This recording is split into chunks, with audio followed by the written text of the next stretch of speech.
You felt that this morning, a scratchy throat, maybe a headache. So you reached into your medicine cabinet, grabbed a pill, swallowed it with water, and moved on with your day. You didn't even think twice. But that pill, that one small white tablet, contains something your ancestors would have literally killed for. And the story of how humans survived sickness before that pill existed is stranger, darker, and more remarkable than anything they teach in school. Getting sick 50,000 years ago wasn't just uncomfortable. It was a death sentence. Unless your tribe did something about it, and what they did will change the way you see medicine forever. Let's start with something that should be impossible. In 2017, researchers excavating a burial site in Shanidar Cave in northern Iraq made a discovery that changed what we know about Neanderthals. FYI, Neanderthals are our ancient human relatives who lived in Europe and Asia until about 40,000 years ago. However, they found the remains of a man who had lived to around 40 to 50 years old, which is pretty old by Neanderthal standards. But what shocked scientists wasn't his age. It was the state of his bones. His right arm had been amputated. He was partially blind. He had severe arthritis throughout his spine and joints. He could not have hunted, could not have gathered food by every measure of survival. He should have died decades before he did. His tribe fed him, cared for him, protected him for years. People caring for each other is the oldest evidence of healthcare on Earth. Caring for the sick didn't start with hospitals. It started around a fire 60,000 years ago.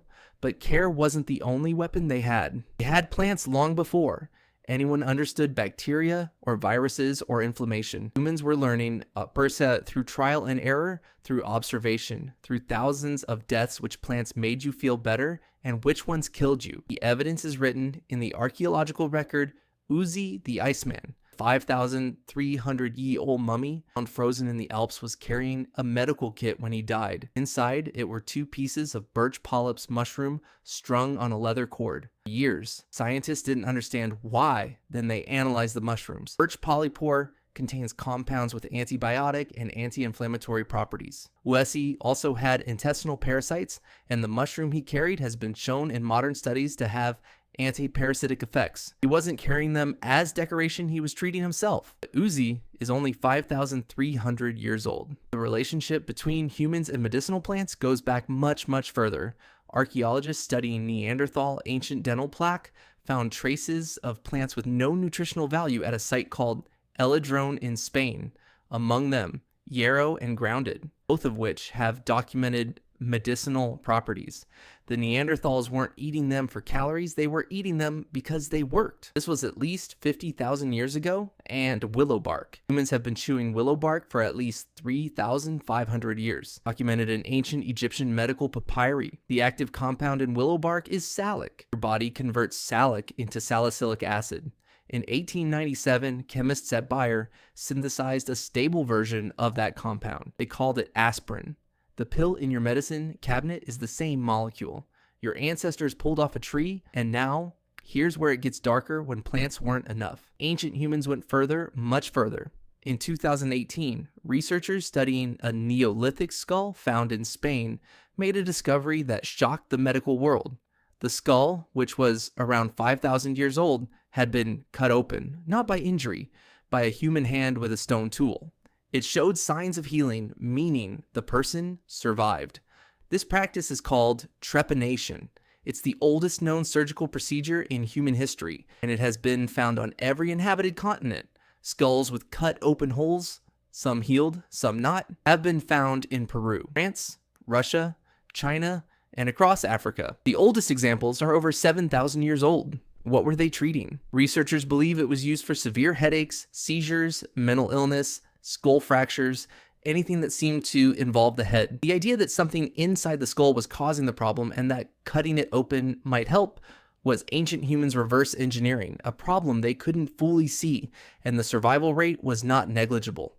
Studies of Neolithic trepanation skulls suggest that somewhere between 50 and 90% of patients survived based on the bone regrowth visible around the edges of the cuts.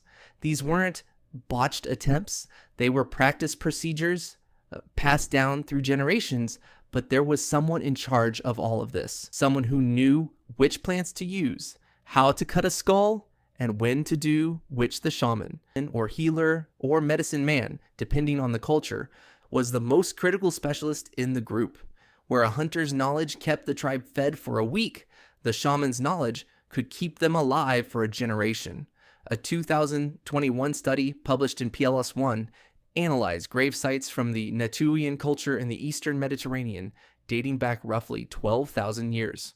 One burial stood out. The body was a woman in her 40s. Buried with her were the remains of over 50 tortoise shells, parts of an eagle, a leopard, a wild boar, a cow, and the foot of a human being. The researchers concluded she was almost certainly a shaman. The most carefully buried person at the site was the healer. These people weren't just mixing herbs, they were the memory of their community. They carried the accumulated medical knowledge of dozens of generations. It passed down through practice, story, and ritual. Lose the shaman, and the tribe lost its entire medical library in a single death. And then there was fever. Modern medicine spent decades trying to suppress fever, aggressively ice baths, medications to drive the temperature down immediately. It turns out this was wrong. Fever is not your body malfunctioning. It is your immune system turning up the heat to kill pathogens that can't survive above a certain temperature. Ancient humans understood this intuitively, not in scientific terms. Ethnographic studies of living hunter-gatherer groups show a consistent pattern. When someone develops a fever, they are moved closer to the fire and kept warm, not cooled down. Their bodies are allowed to burn. Only in the last century did we discover the immunological mechanism that explains why that was the right instinct all along. Your ancestors didn't have germ theory, but 300,000 years of dying from infection taught them what worked. The knowledge was coded not in books, but in behavior. Here's what makes all of this quietly devastating. Researchers estimate that roughly 25% of children in ancient hunter-gatherer societies died before the age of 5, mostly from infection and disease, and yet the species survived. It survived because of the birch mushroom and the willow bark, because of the shaman and the trepanation, because of the tribe that refused to abandon the man with no arm and failing eyes. In Shana Dark Cave, the next time you swallow an aspirin, you are completing a line that stretches back 50,000 years back to someone crouched in a cave, chewing the bark of a tree, not knowing why it helped, only knowing that it did. We didn't invent medicine, we inherited it, and most of this knowledge was discovered accidentally. No laboratories, no clinical trials, no understanding of bacteria or viruses, just human beings trapped in a brutal cycle. Someone gets sick. Someone tries something, most of the time it fails, but occasionally it doesn't. And when it worked, the information survived longer than the person who discovered it. That's what medicine originally was. Not science, memory. Even now, humanity is constantly testing, observing, adjusting, and passing knowledge forward. The difference is that today the experiments are hidden behind white walls and scientific language, but underneath it, it's still the same species trying to survive long enough to understand itself.